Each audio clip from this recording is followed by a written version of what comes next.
Hello guys, welcome back to our YouTube channel first step. आज हम UGC net political science paper 2 के unit 6 की चर्चा करेंगे, जिसमें इंडिया फॉरेन पॉलिसी है। और ये हमारे ऑब्जेक्टिव क्वेश्चन रहेंगे भारत की विदेश नीति के। टोटल 45 MCQ है, जो एग्ज़ाम के पॉइंट ऑफ व्यू से बहुत ही ज़्यादा इम्पोर्टेंट है, इसलिए आप लोग इसको पूरा देखें। आपके एग्ज़ाम में इसमें से बहुत सारे क्वेश्चन आने की पूरी संभावना है। ये यूनिट 6 है, भारत की विदेश नीति। तो चलिए इसमें हम बिना समय गंवाए क्वेश्चन को स्टार्ट करते हैं और देखते हैं। ये मेरा नोट्स है और इसमें जो भी क्वेश्चन कलेक्शन है वो सभी PYQ है, प्रीवियस ईयर में पूछे गए हैं और यूजीसी नेट एग्ज़ाम में प्रीवियस ईयर क्वेश्चन रिपीट होते हैं, ये इसकी खास बात है। चलिए, तो हमारे भारत की विदेश नीति का आज पहला क्वेश्चन है कि रोनाल्ड रीगन के लिए शैतान साम्राज्य था। मतलब कि रोनाल्ड रीगन ने किस साम्राज्य को शैतान साम्राज्य कहा था? तो वो था सोवियत संघ, USSR। अगला क्वेश्चन है कि लिस्ट 1 का लिस्ट 2 से मिलान करना है। तो फरक्का बांध किस किस देश के बीच है? तो भारत और बांग्लादेश के बीच है फरक्का बांध। फिर अगला है कि 1, 2, 3 आणविक समझौता, पहला, दूसरा और तीसरा आणविक समझौता किसके किसके बीच हुआ है? तो भारत और USA के बीच। अगला है श्रीमाओ शास्त्री समझौता, तो वो भारत और श्रीलंका के बीच हुआ था, जब श्रीलंका के राष्ट्रपति श्रीमाओ भंडारनायके और भारत के प्रधानमंत्री लाल बहादुर शास्त्री के बीच जो समझौता हुआ उसी को श्रीमाओ शास्त्री समझौता के नाम से जाना जाता है। चौथा है शांति एवं मैत्री संधि 1950, तो ये भारत और नेपाल के बीच हुआ है। शांति एवं मैत्री संधि 1950 भारत और नेपाल के बीच हुआ है। अगला क्वेश्चन है कि इंदिरा डॉक्ट्रिन को भारतीय विदेश नीति का मुख्य पहलू माना जाता है, क्योंकि इसमें परिभाषित किया गया है। क्या परिभाषित किया गया है? इंदिरा डॉक्ट्रिन इंदिरा गांधी के समय में आई, ठीक है ना। उसको भारतीय विदेश नीति का मुख्य पहलू माना जाता है। क्यों? इसमें क्या परिभाषित किया गया? तो चलिए हम देखते हैं कि इंदिरा डॉक्ट्रिन में भारत की सुरक्षा क्षेत्र से स्पर्शी है और विदेशी शक्तियों के किसी भी प्रकार के हस्तक्षेप को भारत की सुरक्षा के लिए खतरे के रूप में माना जाता है। यानी ये भारत की सुरक्षा के लिए है, ठीक है ना। और विदेशी शक्तियों के किसी भी प्रकार के हस्तक्षेप को, मतलब इंडिया के मैटर में इंटरफेयर नहीं होने देना है। अगर वो हो रहा है तो वो इंडिया के लिए खतरा होगा। ये किसका कहना है? तो वो इंदिरा डॉक्ट्रिन के हिसाब से है ये। फिर अगला है क्वेश्चन कि भारत श्रीलंका समझौते का मुख्य प्रयोजन क्या था? भारत और श्रीलंका समझौता का मुख्य प्रयोजन क्या था? तो वो था सिन्हली और तमिलों के बीच सजातीय विषयक संघर्ष समाप्त करना, ठीक है ना। तो श्रीलंका में सिन्हली जाति के हैं लोग और तमिल के भी है कुछ, जो तो इन दोनों में हमेशा लड़ाई चलता है। तो उसी के संघर्ष को समाप्त करने के लिए भारत श्रीलंका समझौते का प्रयोजन हुआ था।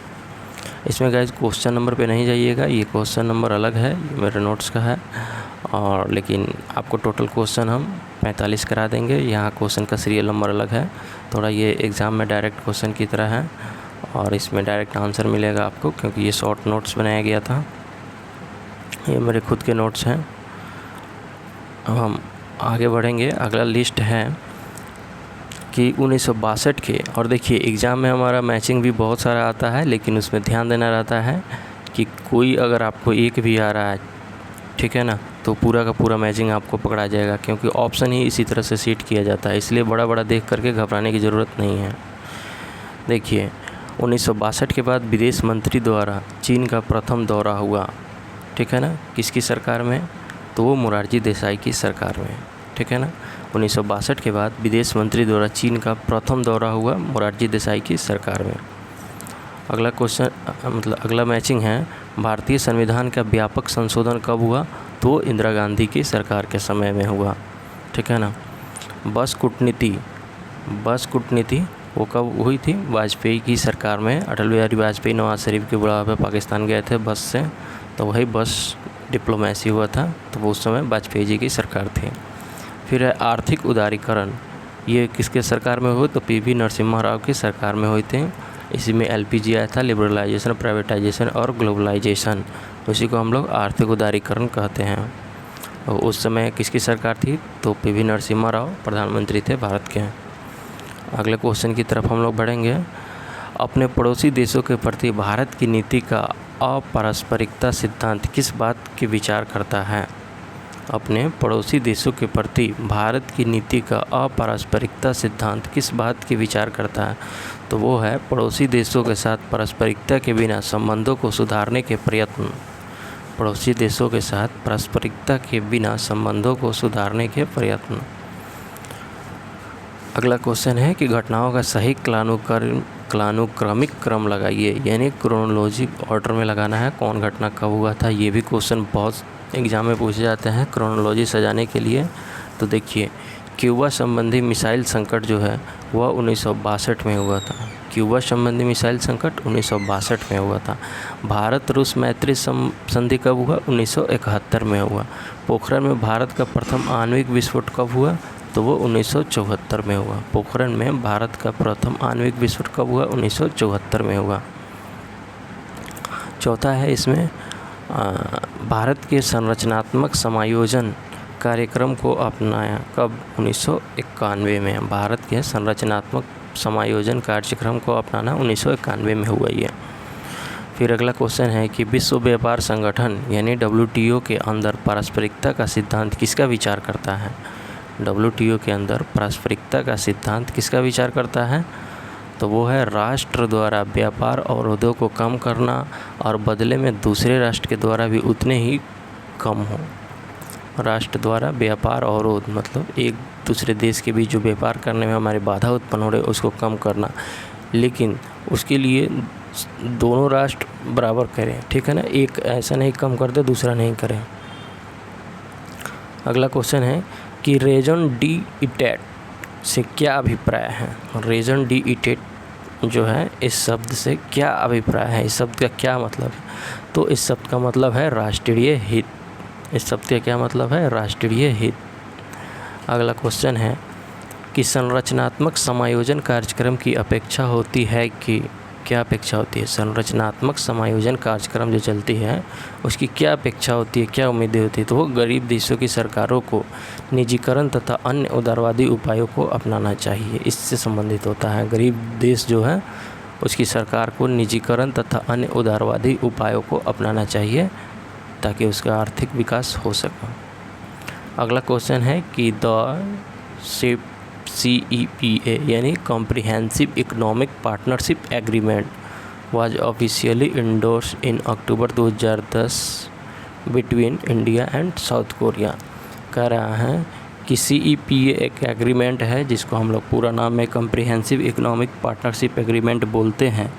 यह आधिकारिक रूप से अक्टूबर 2010 में इसको मंजूरी मिला था। वो किन दो देशों के बीच हुआ था? तो वो इंडिया और दक्षिण कोरिया के बीच हुआ था। इंडिया और दक्षिण कोरिया के बीच हुआ था CEPA एग्रीमेंट। कब? अक्टूबर 2010 में। अगला क्वेश्चन है कि the panel on United Nation peace operation का गठन तब सेक्रेटरी जनरल कोफी आनंद द्वारा किया गया था। इसकी रिपोर्ट का नाम बताइए। देखिए, ये एक पैनल है यूनाइटेड नेशन पीस ऑपरेशन का। उस समय यूनाइटेड नेशन के सेक्रेटरी जनरल कोफी आनंद थे, ठीक है ना। तो वो उस समय हुआ था। इसी रिपोर्ट का क्या नाम था वो बताएं। तो वो रिपोर्ट था ब्राहिमी रिपोर्ट, ठीक है ना। इसको याद रखना है कैसे? The panel on United Nations peace operation का गठन तब सेक्रेटरी जनरल कोफी आनंद द्वारा किया गया। इस रिपोर्ट का नाम बताइए, किस रिपोर्ट में था? तो वो ब्राहिमी रिपोर्ट है। आगे बढ़ेंगे हम लोग। अगला क्वेश्चन है the Indo Nepal treaty of peace and friendship 1950 की आलोचना नेपाल के माओवादियों द्वारा किस कारण से की जाती है? ठीक है ना। भारत और नेपाल के बीच एक ट्रीटी हुआ, संधि हुआ, जिसका नाम था the Indo Nepal treaty of peace and friendship, जो कि 1950 में हुआ। इसकी आलोचना नेपाल के एक माओवादी संगठन द्वारा किया गया और उसके विरोध करने का क्या कारण था?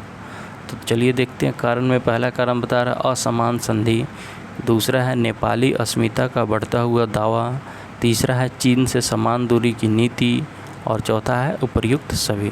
तो यहाँ पे चारों के चारों जो है कारण वो सही है। इन चारों कारणों की वजह से नेपाल के माओवादी संगठन जो है इस संधि का विरोध कर रहे थे, जो संधि भारत और नेपाल के बीच 1950 में हुआ था, Indo Nepal treaty of peace and friendship. उनका कहना था कि ये असमान संधि है, इससे नेपाली अस्मिता का बढ़ता हुआ दावा जो है वो है। तीसरा, चीन से समान दूरी की नीति है इसमें। तो इन सभी कारणों से नेपाल के माओवादी संगठन ने Indo Nepal treaty of peace and friendship संधि 1950 का विरोध किया। आगे बढ़ेंगे हम लोग। अगला क्वेश्चन है कि भारत की विदेश नीति पर हिमालय के सीमांत क्षेत्रों के महत्व पर टिप्पणी करते हुए किस नेता ने यह कहा था कि यदि इसका अतिक्रमण किया जाता है तो भारत के मैदानी भाग तथा सागर पार तक अनावृत हो जाएंगे और तब भारत पर मंडराने वाला खतरा दक्षिण और दक्षिण पूर्व एशिया के देशों पर भी छा जाएगा। देखिए, कथन जो है वो भी बहुत देखिए यूजीसी नेट एग्ज़ाम में जो है उसमें कथन वाले क्वेश्चन भी बहुत ज़्यादा पूछे जाते हैं, क्योंकि बहुत सारे विचारक विद्वान जो है उनकी कई हुई बातों को हूबहू दे दिया जाता है और पूछा जाता है कि ये किसके कथन हैं, मतलब ये बात किसने कही है। तो उसी तरह यहाँ पे भारत की विदेश नीति पर एक टिप्पणी किया गया है एक विद्वान द्वारा, विचारक द्वारा। तो वो यहाँ दिया गया है और बताना है कि वो कौन है, क्या है वो कथन। तो कहना है कि भारत की विदेश नीति पर हिमालय के सीमांत क्षेत्रों के महत्व पर वो टिप्पणी की है और कहें कि यदि इसका अतिक्रमण, ठीक है ना, यानी हिमालय के सीमांत क्षेत्र का अतिक्रमण किया जाता है तो भारत के मैदानी भाग तथा सागर पार तक अनावृत हो जाएंगे और तब भारत पर मंडराने वाला खतरा दक्षिण और दक्षिण पूर्व एशिया के देशों पर भी छा जाएगा। यह कथन था जवाहरलाल नेहरू का। बहुत ही इम्पोर्टेंट है, इसको याद रखिएगा। अगला मैचिंग है हम लोग का। तो देखिए, बगलिहार जल परियोजना किस देश में चलती है? बगलिहार जल परियोजना तो वो पाकिस्तान में चलती है। गैर कानूनी प्रव्रजन कहाँ है? तो वो बांग्लादेश में है।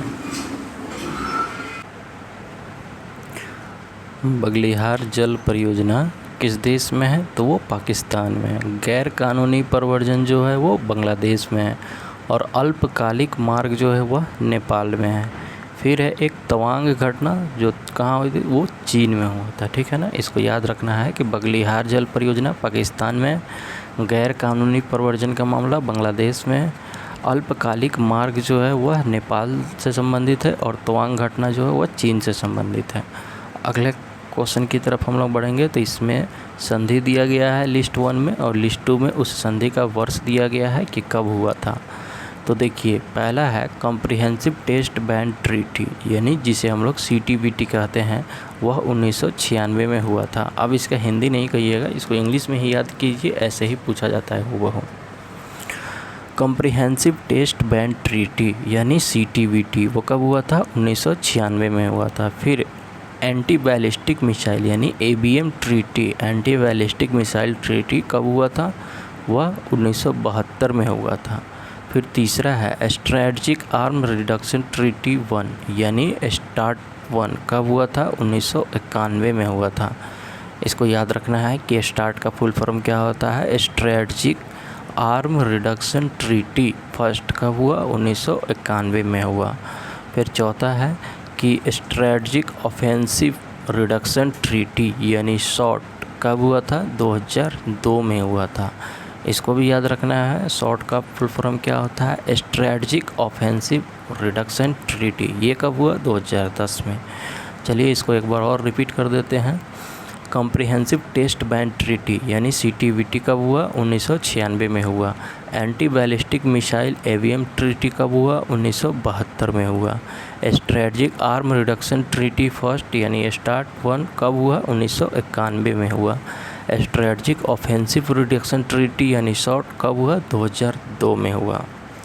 अगले क्वेश्चन की तरफ हम लोग बढ़ेंगे। तो वो है कि PV नरसिम्हा राव ने लुक ईस्ट पॉलिसी को, किसको? लुक ईस्ट पॉलिसी को पहली बार कब प्रस्तुत किया? जब PV नरसिम्हा राव प्रधानमंत्री थे तो उस समय लुक ईस्ट पॉलिसी लाए, तो उसे पहली बार कब प्रस्तुत किए थे? तो वो सितंबर 1994 में अपने व्याख्यान द्वारा सिंगापुर में, ठीक है ना। सितंबर 1994 में अपनी व्याख्यान द्वारा सिंगापुर में पीवी नरसिम्हा राव ने लुक ईस्ट पॉलिसी को पहली बार प्रस्तुत किया गया था। और अभी जो है जब नरेंद्र मोदी हमारे देश के प्रधानमंत्री बने तो वो लुक ईस्ट पॉलिसी के जगह इसको एक्ट ईस्ट पॉलिसी कर दिए। मतलब उधर और दक्षिण पूर्व के क्षेत्रों में और ज़्यादा ध्यान देने के लिए उसको एक्ट ईस्ट पॉलिसी कर दिया गया। अगले क्वेश्चन की तरफ हम लोग बढ़ेंगे तो वो है कि किस प्रधानमंत्री ने विशुद्ध कूटनिरपेक्षता, यानी विशुद्ध कूटनिरपेक्षता का मतलब होता है जीनियन नॉन अलाइनमेंट के विचार को प्रतिपादित किया। ये बहुत ही इम्पोर्टेंट है, इसको भी मार्क कर लीजिएगा और इसमें कन्फ्यूजन भी होता है।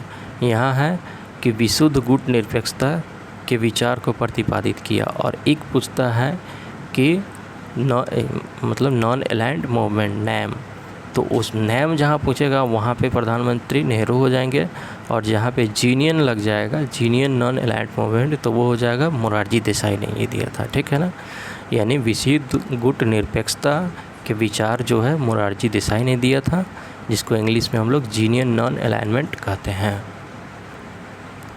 आगे हम लोग देखेंगे, अगला क्वेश्चन है कि सद्दाम हुसैन के शासनकाल के दौरान परमाणु हथियारों का पता लगाने के लिए इराक के स्थानों की जांच करने के लिए बनाई गई संयुक्त राष्ट्र समिति का सभापति कौन था। ठीक है ना, इराक के जब शासक सद्दाम हुसैन थे तो उनके शासनकाल में परमाणु हथियारों का वहाँ पता लगाने के लिए इराक की जगह के जाँच करने के लिए एक समिति बनाई गई। ठीक है ना, संयुक्त राष्ट्र द्वारा। तो उस समिति का सभापति कौन था, वो थे हंस ब्लिक्स। अगला क्वेश्चन है कि किस वर्ष संयुक्त राष्ट्र की महासभा ने विकास के अधिकार को मानवाधिकार घोषित किया। किस वर्ष संयुक्त राष्ट्र की महासभा ने यानी यूएन जनरल असेंबली ने विकास के अधिकार को मानवाधिकार घोषित किया, तो वो 1986 में हुआ। कब हुआ, 1986 में विकास के अधिकार को मानवाधिकार घोषित किया यूएन महासभा ने। भारतीय कानून में पूर्ण रूपेण या आंशिक रूप से निम्न में से किसको शामिल नहीं किया गया है। भारतीय कानून में पूर्ण रूप से या आंशिक रूप से निम्न में से किसको शामिल नहीं किया गया मतलब उसको शामिल ही नहीं किया गया है। ठीक है ना, तो देखिए पहला स्टेटमेंट कह रहा है कि द टोक्यो कन्वेंशन एक्ट 1975 इसको शामिल किया गया है। दूसरा कह रहा है Rome statute of international criminal court, इसको नहीं शामिल किया गया, ना इससे थोड़ा भी और ना ही पूर्ण, किसी भी तरह से इसको शामिल नहीं किया गया। तीसरा है द एंटी अपार्थाइड एक्ट 1981 जो यूनाइटेड नेशन कन्वेंशन में हुआ था। द एंटी अपार्थाइड एक्ट 1981 इसको भारतीय संविधान में कानून में शामिल किया गया है। चौथा है द जेनेवा कन्वेंशन एक्ट 1960, इसको भी शामिल किया गया। तो इसमें पूछा जा रहा है क्या नहीं किया गया है, तो क्या हो जाएगा इसका, यहाँ क्वेश्चन पे अंडरलाइन कर लेना है कि इसमें नहीं पूछा गया है और इसमें जो है ऑप्शन इसका भी राइट आंसर हो जाएगा, क्योंकि ये गलत है। भारतीय कानून में इसमें थोड़ा भी शामिल नहीं किया गया है। आगे बढ़ेंगे हम लोग। अगला क्वेश्चन है कि संयुक्त राष्ट्र के चार्टर के अनुच्छेद 25 के अनुसार, ये भी पूछा कितना बार पूछा गया, संयुक्त राष्ट्र के चार्टर का अनुच्छेद पूछा गया है। तो यहाँ पूछा जा रहा है कि संयुक्त राष्ट्र के चार्टर के अनुच्छेद 25 में क्या लिखा गया है। तो इसमें संयुक्त राष्ट्र के सभी सदस्य सुरक्षा परिषद के निर्णय को अंगीकार करने और उन्हें लागू करने पर सहमत होते हैं। क्या क्वेश्चन है कि संयुक्त राष्ट्र के चार्टर के अनुच्छेद 25 में क्या लिखा है। तो उसमें लिखा है कि संयुक्त राष्ट्र के सभी सदस्य सुरक्षा परिषद के निर्णय को अंगीकार करने और उन्हें लागू करने पर सहमत होंगे। यानी सुरक्षा परिषद का जो निर्णय होगा उसको अंगीकार करेंगे और उसे अपने देश में लागू करेंगे। इस पर वो अपनी सहमति पहले ही देंगे, तभी वो सदस्य बनेंगे। अगला है कि मानव अधिकारों की दूसरी पीढ़ी। क्वेश्चन है कि मानव अधिकारों की दूसरी पीढ़ी में निम्न में से किस अधिकार को शामिल नहीं किया गया है। यानी ह्यूमन राइट का जो सेकेंड जनरेशन है उसमें किस अधिकार को शामिल नहीं किया गया है। तो यहाँ देखिए क्वेश्चन में क्या पूछा जा रहा है, नहीं किया गया है उसको। तो पहले क्वेश्चन में इसको ध्यान से पढ़ना है, क्योंकि जब भी हम क्वेश्चन पढ़ते हैं तो पढ़ लेते हैं और उसमें नहीं दिया है वहीं छूट जाता है। पहला ऑप्शन है शिक्षा का अधिकार, ये तो है ही। दूसरा ऑप्शन है स्वास्थ्य का अधिकार, ये भी है। तीसरा जो है उत्पीड़न और दासता से मुक्ति का अधिकार, नहीं, ये दूसरी पीढ़ी में नहीं हुआ था। चौथा है आवास का अधिकार, ये सही होगा। यानी इसमें पूछ रहा है शामिल नहीं है, तो ऑप्शन नंबर 3 हमारा राइट आंसर हो जाएगा। आगे हम लोग बढ़ेंगे। अगला क्वेश्चन है किसने वास्तविक कूटनिरपेक्षता की वकालत की थी। देखिए वही क्वेश्चन आ गया जो जीनियन नॉन अलाइनमेंट से अभी बात किए थे।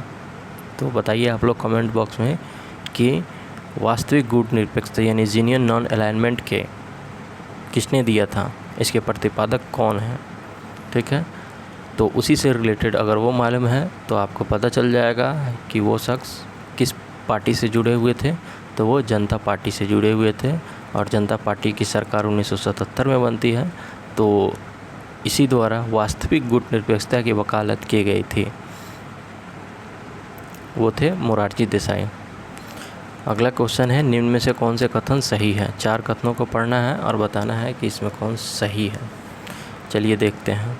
पहला है उत्तर 1971 के काल में, ठीक है ना, यानी 1971 के उत्तरार्ध में भारतीय विदेश नीति का झुकाव सोवियत संघ की ओर था, बिल्कुल सही है ये। दूसरा है कि बाह्य सुरक्षा संबंधी मसलों पर अधिक ध्यान दिया गया। बाह्य सुरक्षा, ठीक है ना, देश की बाह्य सुरक्षा संबंधी मामलों पर अधिक ध्यान दिया गया 1971 के उत्तरार्ध में, ये भी सही है। तीसरा है भारत के पड़ोसी देशों की ओर से धमकियाँ बढ़ गई थी, ये भी सही है। थोड़ा हमारा उस समय पड़ोसी देशों के साथ रिश्ता ख़राब हो गया था और वो 10 तरह के धमकियाँ दे रहे थे। चौथा है व्यापारिक व आर्थिक मुद्दे को गतिशीलता प्रदान की गई, ये भी सही है। यानी यहाँ चारों का चारों ऑप्शन आपका सही है। आगे बढ़ेंगे हम लोग। अगला क्वेश्चन है कौन सा व्यापार उदारीकरण को बढ़ावा नहीं देता है। यहाँ क्वेश्चन ध्यान से देखिए कि व्यापार उदारीकरण को बढ़ावा नहीं देता है, ठीक है ना। क्या लगा हुआ है जो नहीं देता है वो, तो देखिए वार्सा पैक्ट है प्रथम है, दूसरा है यूरोपीय यूनियन और तीसरा है नाफ्टा, चौथा है अपेक, ठीक है ना। तो यहाँ यूरोपीय यूनियन जो है ये तो करता है, व्यापारिक उदारीकरण को बढ़ावा देता ही है। उसके बाद एपेक जो है ये भी करता है और नाफ्टा जो है ये भी व्यापारिक को बढ़ावा देने के लिए बनाया गया है। लेकिन इसमें वार्सा पैक्ट जो है वो नहीं करता है व्यापारिक उदारीकरण को बढ़ावा, इसलिए हमारा क्या राइट आंसर हो जाएगा, ऑप्शन ए यानी वार्सा पैक्ट। चलिए यहाँ देखिए लिखा हुआ है कि Warsaw pact was defence pact during the cold war.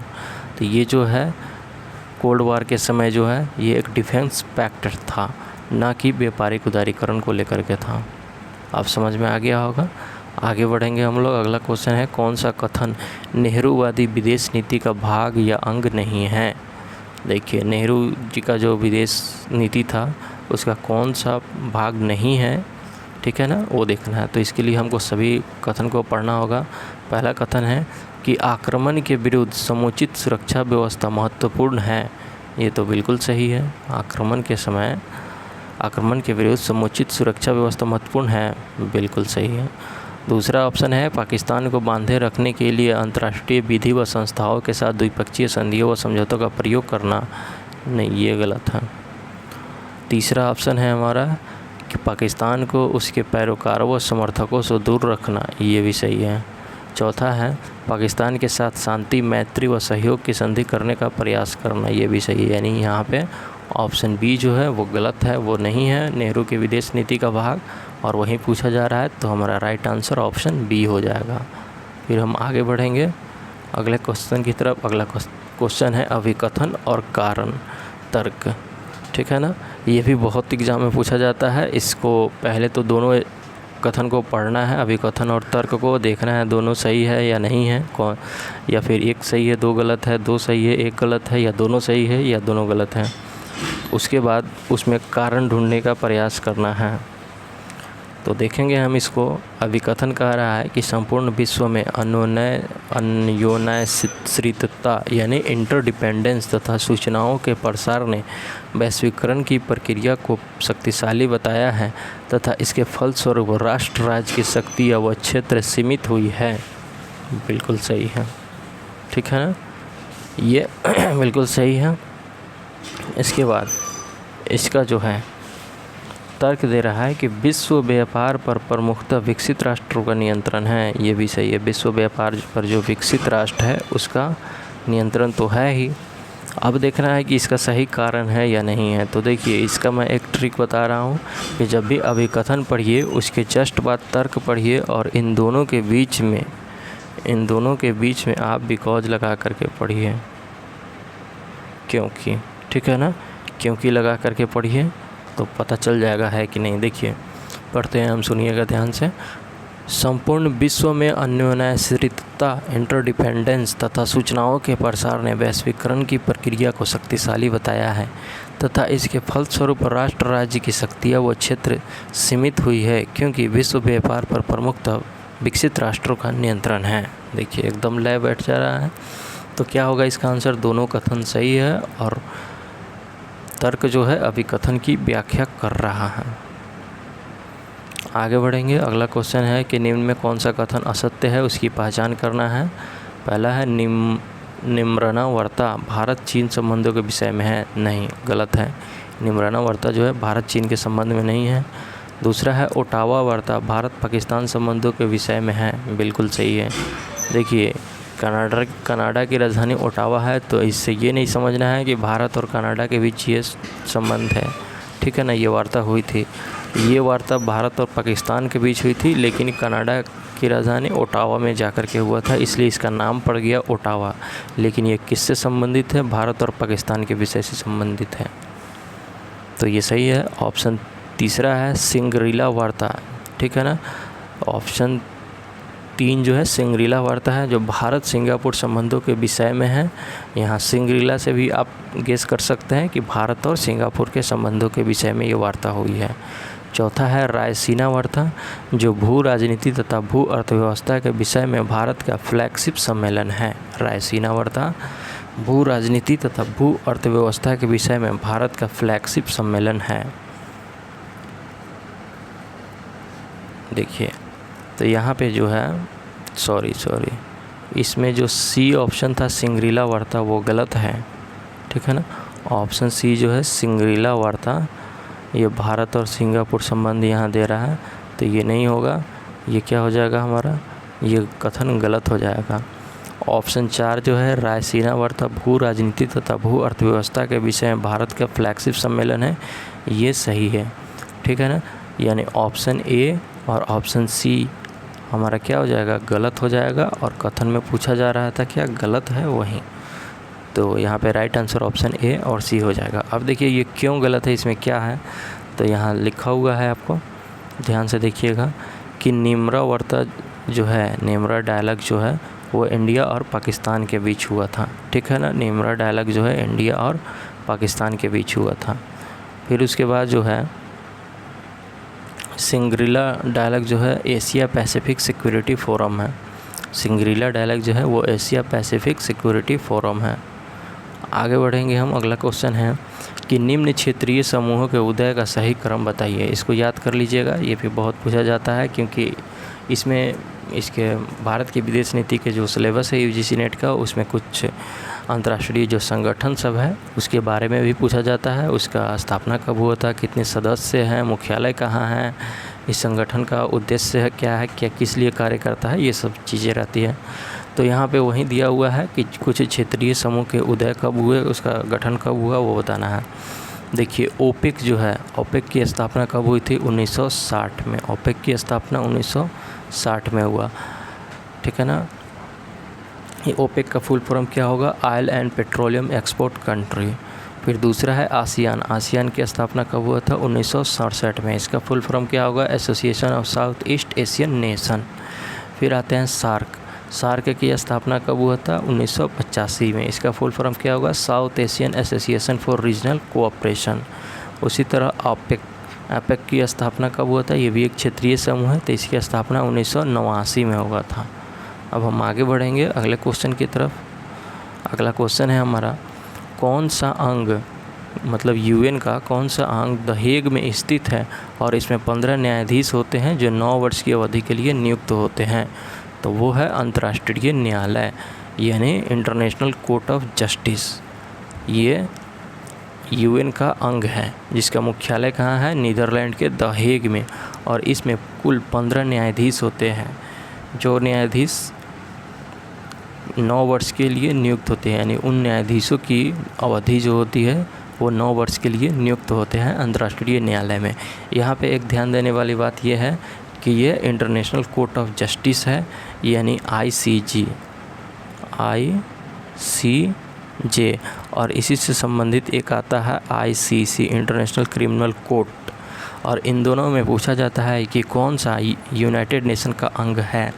तो आपको ध्यान में रखना है कि ICJ जो है, इंटरनेशनल कोर्ट ऑफ जस्टिस जो है, वह यूएन का अंग है, और ICC, international criminal court, UN का अंग नहीं है। आगे बढ़ेंगे हम लोग। अगला क्वेश्चन है कि 1944 की ब्रेटन वुड्स संधि के परिणाम स्वरूप कौन सा संस्था स्थापित नहीं हुआ था। यहाँ क्या पूछ रहा है? कौन सा संस्था स्थापित नहीं हुआ था?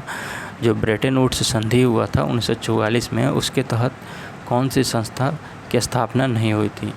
चलिए देखते हैं। IMF जो है, international monetary fund, IBRD, international bank for reconstruction development, जिसे बाद में वर्ल्ड बैंक के नाम से जाना गया, और तीसरा है WTO, चौथा है GATT।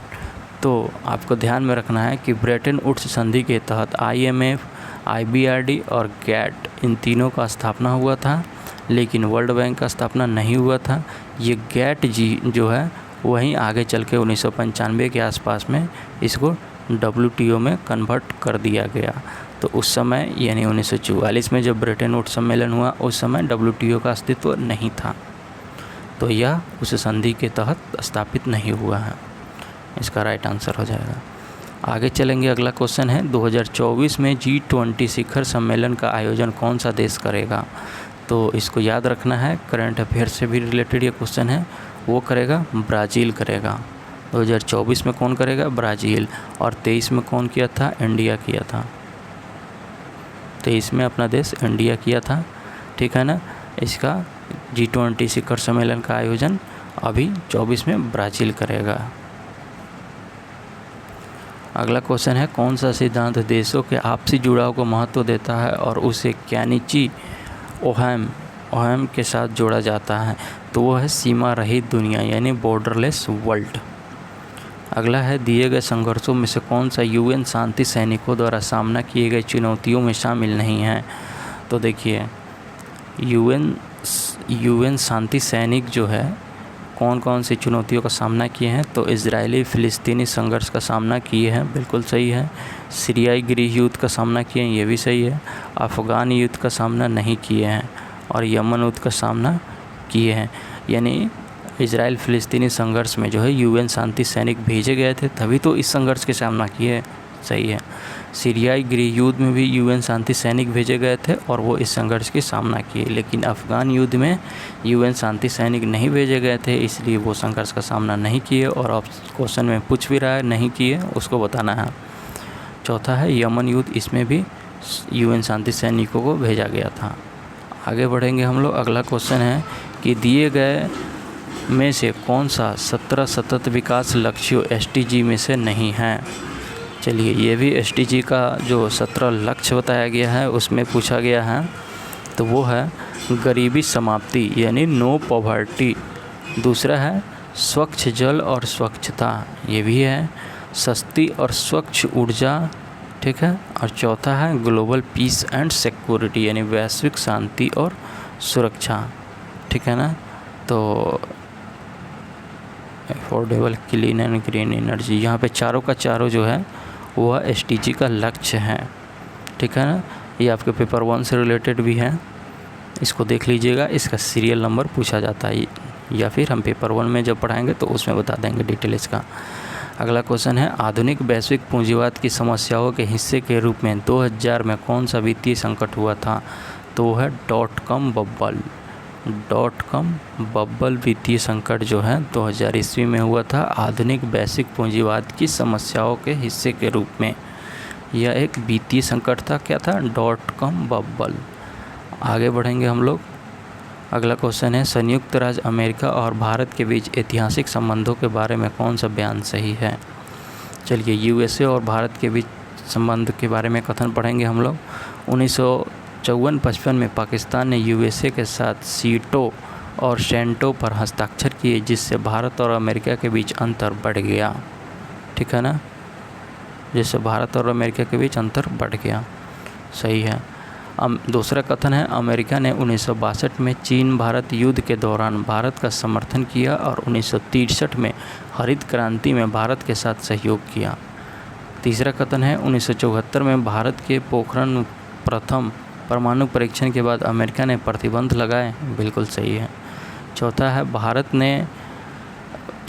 1971 में भारत पाकिस्तान युद्ध के दौरान पाकिस्तान का समर्थन करने से अमेरिका और भारत के बीच संबंध सुधरे।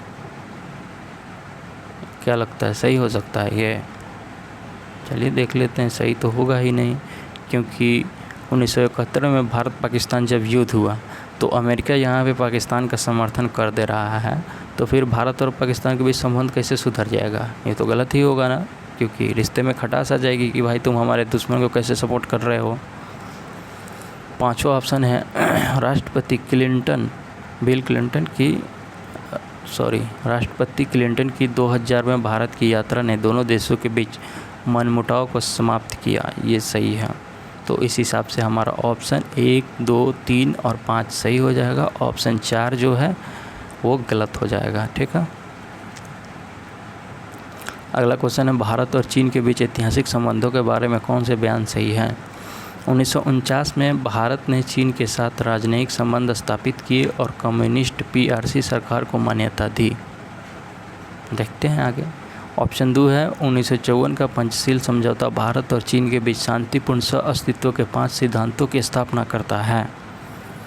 तीसरा है, भारत ने 1959 में दलाई लामा को आश्रय दिया, जिससे भारत चीन संबंधों में महत्वपूर्ण सुधार हुआ। नहीं, गलत है ये, क्योंकि इस समय जो है दलाई लामा को शरण देने से चीन नाराज़ हो गया भारत से और रिश्ते में खटास आ गए। ऑप्शन चौथा है कि 1962 के चीन भारत सीमा युद्ध में भारतीयों को भारी नुकसान हुआ और चीन ने युद्ध विराम की घोषणा की। ये भी सही है। पांचवा है, 1986 में सुमदोरोंग चू घाटी में चीनी पीएलए और भारतीय सेना के बीच संघर्ष हुआ। ये भी सही है। यानी इसमें ऑप्शन 3 जो है, जिसमें कह रहा है कि भारत ने 1959 में दलाई लामा को आश्रय दिया, जिससे भारत चीन संबंधों में महत्वपूर्ण सुधार हुआ, तो ये गलत कथन है, क्योंकि दलाई लामा को भारत ने शरण तो दे दिया, जिससे चीन काफ़ी नाराज़ हो गया था, क्योंकि तिब्बत को लेकर के वो अपना अधिकार कर लिया था और उसके लीडर जो दलाई लामा धर्मगुरु थे, उसको अगर इंडिया आश्रय दे रहा है तो चीन इससे नाराज़ था और रिश्ते में खटास हो गई। तो ये कथन गलत है, बाकी सभी सही है। अगला क्वेश्चन है कि भारत रूस संबंधों के बारे में निम्नलिखित में से कौन से बयान सही है? अब भारत और रशिया के संबंध के बारे में कथन को देखिए और बताइए कौन सही है।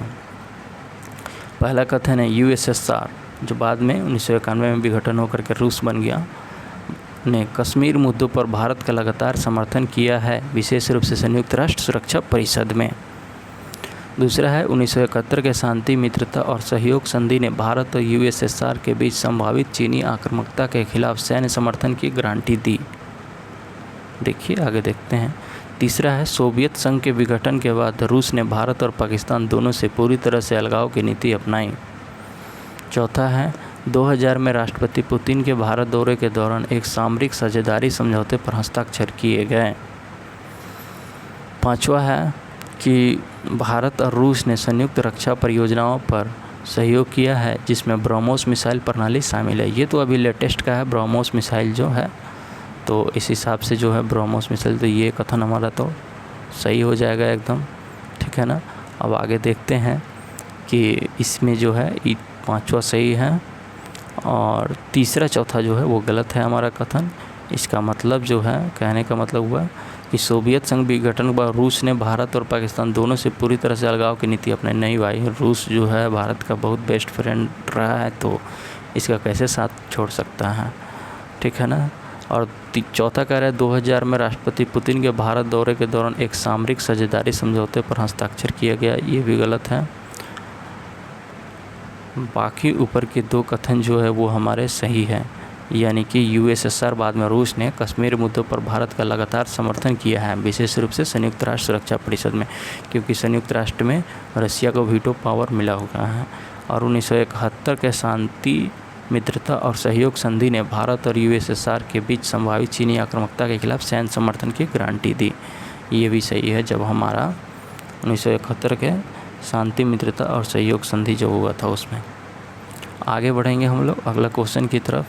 ये देखिए बड़ा बड़ा क्वेश्चन जो स्टेटमेंट का है वो देख के घबराना नहीं है, इतना बड़ा बड़ा दे दिया है ऑप्शन कि और पूछ रहा है इसमें कौन सही है वो बताना है। तो इसको बहुत ही एकदम रिलैक्स कूल होकर के पढ़ना है। चाहे सभी जितना भी स्टेटमेंट दिया रहेगा जितना भी बड़ा हो उसको ध्यानपूर्वक पढ़ना है और सोचना है कि क्या भारत और रसिया के जो संबंध में ये दिया गया है तो ऐसा हो सकता है या नहीं हो सकता है। उसके बाद छांटिएगा, खुद छट जाएगा, एलिमिनेट हो जाएगा ऑप्शन, आपको पता चल जाएगा। अगला क्वेश्चन है कि भारत जापान संबंध के बारे में निम्नलिखित में से कौन से बयान सही है। चलिए देखिए, अब भारत और जापान के संबंध में देखना है। पहला कथन है कि भारत और जापान ने 28 अप्रैल 1952 को कूटनीतिक संबंध स्थापित किए। दूसरा है 1980 के दशक में मारुति सुजुकी साझेदारी ने भारत के ऑटोमोबाइल क्षेत्र के विकास में महत्वपूर्ण भूमिका निभाई। ये तो एकदम ईजी है, ये बिल्कुल सही है। तीसरा है 1991 में बैलेंस ऑफ पेमेंट संकट के दौरान जापान ने भारत को महत्वपूर्ण सहायता प्रदान की। चौथा है ग्लोबल पार्टनरशिप समझौते पर जापानी पीएम शिंजो अबे के भारत दौरे के दौरान हस्ताक्षर किए गए। पांचवा है 2007 में पीएम शिंजो अबे ने भारत का दौरा किया और भारतीय संसद में free and open Indo Pacific की अवधारणा को प्रस्तुत किया। ये भी बिल्कुल सही है। चलिए देखिए, इसमें जो है सिर्फ ऑप्शन चौथा जो है वो गलत है, बाकी सभी सही है। यानी ऑप्शन 4 क्या है कि ग्लोबल पार्टनरशिप समझौते पर जापानी पीएम शिंजो अबे के भारत दौरे के दौरान हस्ताक्षर किए गए, ये गलत है। बाकी इसमें जो 91 में बैलेंस ऑफ पेमेंट संकट के दौरान जापान ने भारत को महत्वपूर्ण सहायता प्रदान की, बिल्कुल सही है, ये भी सही है। देखिए अगर आपको बैलेंस ऑफ पेमेंट संकट भी नहीं आता है ना, तो 1991 में भारत की आर्थिक स्थिति जो है बहुत डगमगा गया था।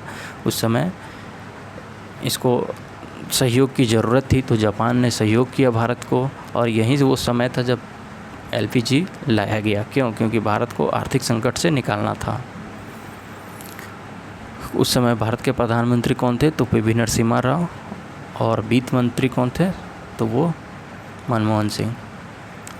पहला कथन जो है वो भी सही है और दूसरा भी सही है। दूसरा तो एकदम ईजी है, कोई भी झट से पकड़ लीजिएगा आप, थोड़ा बेसिक क्लियर है तो। पहला है कि भारत और जापान ने 28 अप्रैल 1952 को कूटनीतिक संबंध स्थापित किए। ये थोड़ा सा फैक्चुअल क्वेश्चन था, ठीक है ना, इसको याद रखिएगा। 28 अप्रैल 1952 को दोनों में डिप्लोमेटिक रिलेशन स्टार्ट हुआ।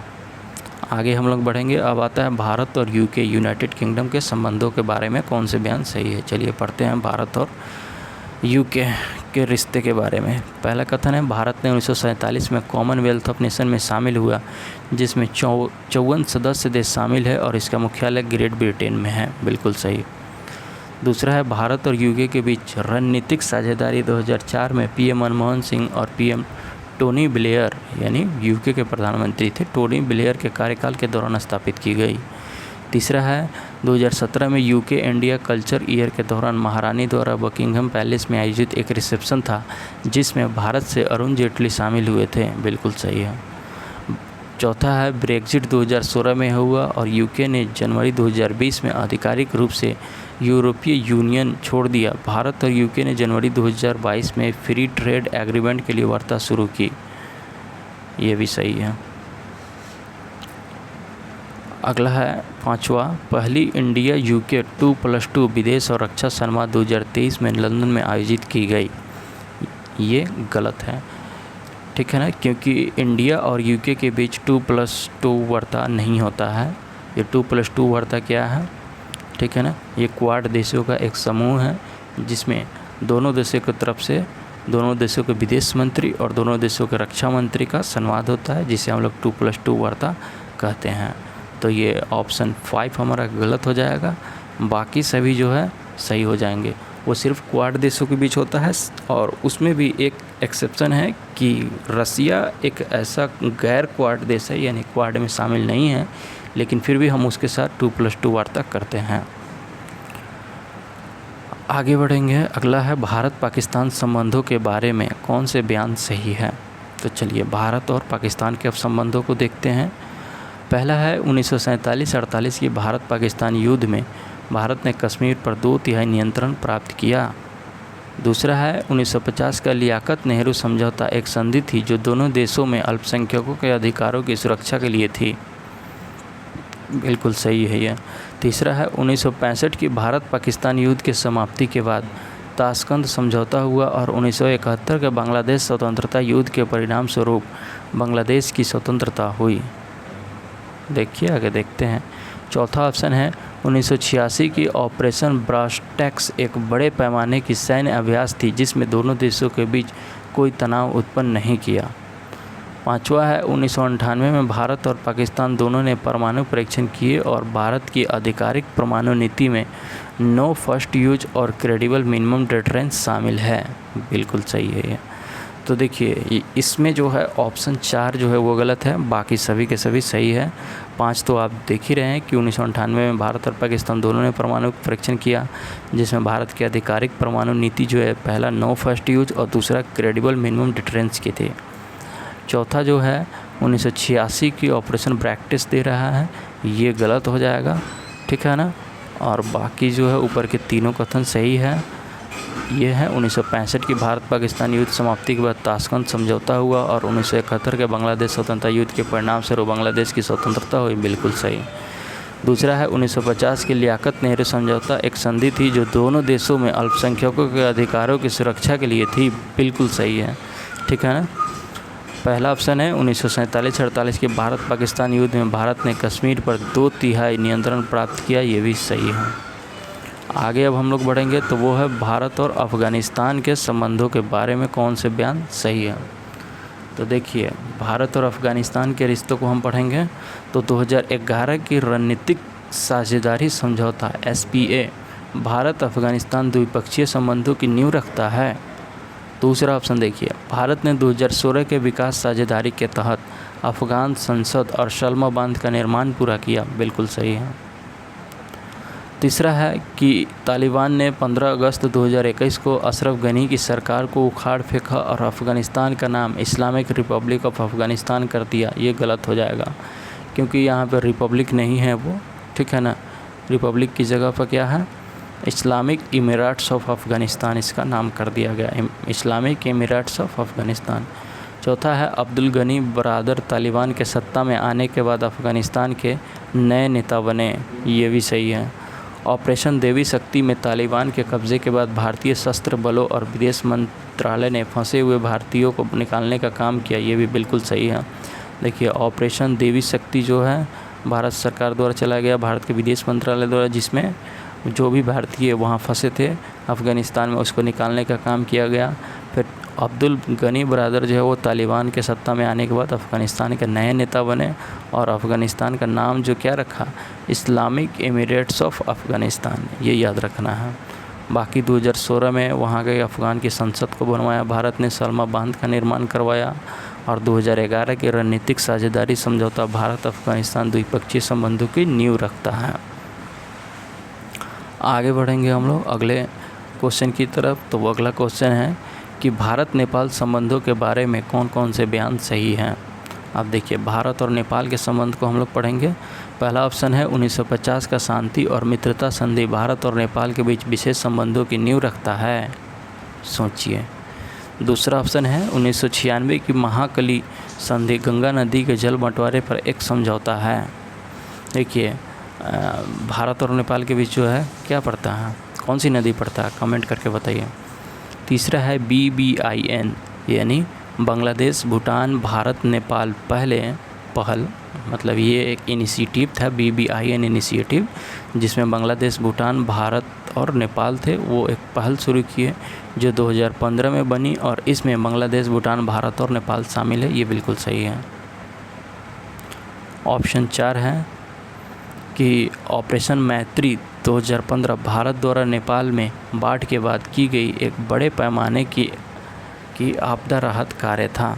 तो देखिए 2015 में जो है क्या आया था, बाढ़ नहीं आया था, वहाँ पे भूकंप से प्रभावित थे, इसलिए ऑप्शन डी यहाँ गलत हो जाएगा और हमारा ऑप्शन ए और सी सही हो जाएगा, ठीक है ना। ऑप्शन ए क्या है, भारत का शांति और मित्रता संधि भारत और नेपाल के बीच विशेष संबंधों की नींव रखता है, बिल्कुल सही है। और ये क्या है, 1996 की महाकाली संधि, ये गलत हो जाएगा। और ऑप्शन सी है BBIN पहल, जिसमें बांग्लादेश, भूटान, भारत और नेपाल शामिल है। इस तरह से हमारे भारत और नेपाल के संबंध में ऑप्शन ए और ऑप्शन सी सही हो जाएंगे, बाकी दोनों सभी गलत हैं। चलिए, तो इस तरह से हमारा टोटल आज 45 क्वेश्चन सही होता है फ्रेंड।